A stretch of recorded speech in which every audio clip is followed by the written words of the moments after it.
Should you invest in active funds or passive funds? One great guide to answering this question is the SPIVA report.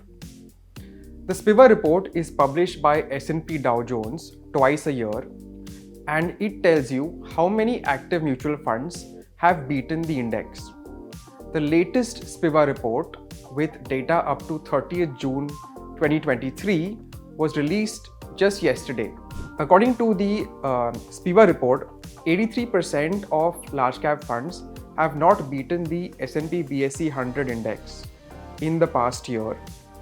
If you extend this to the past 5 years, then the number is actually higher at 93%. And if you extend it to 10 years, the number is a much lower 61%, but nonetheless, it is significant. Basically, more than half of actively managed large cap funds are not beating the index. The answer is different for mid and small cap funds. In the last 1 year, surprisingly enough, 78% of mid and small cap funds have not beaten the S&P BSE mid small cap 400 index.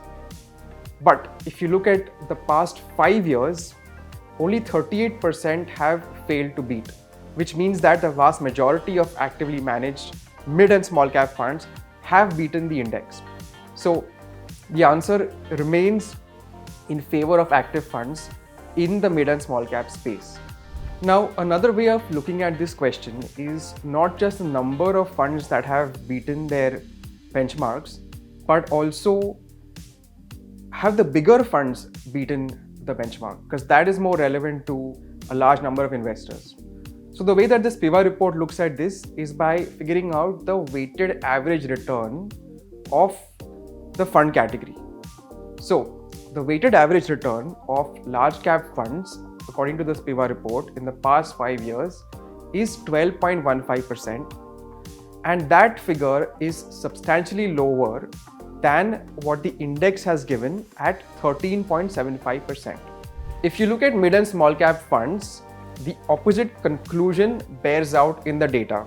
The weighted average return of mid and small cap funds at 15.98% is actually more than what the index has given at 15.48%.